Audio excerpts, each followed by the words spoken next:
Presented by Unique Films. Unique हम सुनावतानी भाई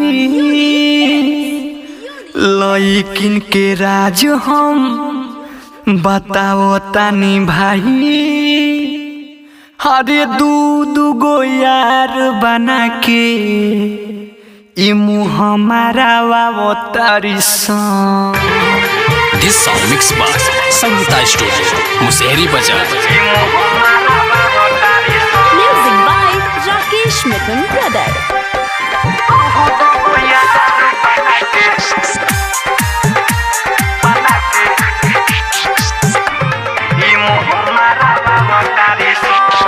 प्यार के कहानी हम सुनावतानी भाई लइकिन के राज हम बतावतानी भाई। भाई रे कान खोल के सुन ले। हाँ प्यार के कहानी हम सुनावतानी भाई लइकिन के राज हम बतावतानी भाई। दूगो यार बना के ई मुँह मारावा तारी एगो यारावा के फोन पर सुता के दोसर से बतियावतारी प्यार के कहानी हम सुनावतानी भाई लइकिन के राज हम बतावतानी भाई।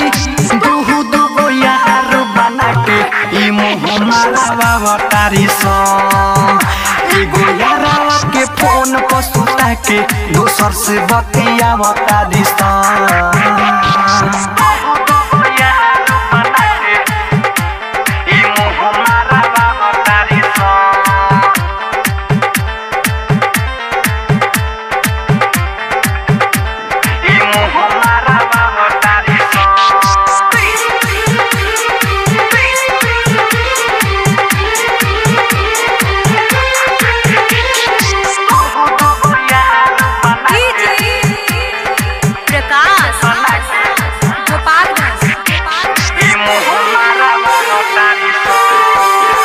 अरे बाबू सोना कहली बाकी दोसरा के फेरा में रहेली प्यार में चाप के मुँगा दे तारी हरे रे बाबू सोना कहली बाकी दोसरा के फेरा में रहेली जैसे कोनो पैसा वाला पार्टी भेटाई तो पिछला के आई हेटियो कहली झूठा प्यार में फंसा के उ लोग से पीटा बाबतारी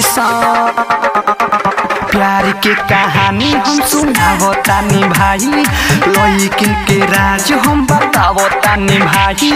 दूगो यार बना के ई मुँह मारावतारी एगो यारावा के फोन पर सुता के दोसर से बतियावतारी Presented by Unique Films. Music by Rakesh Mithun Brother.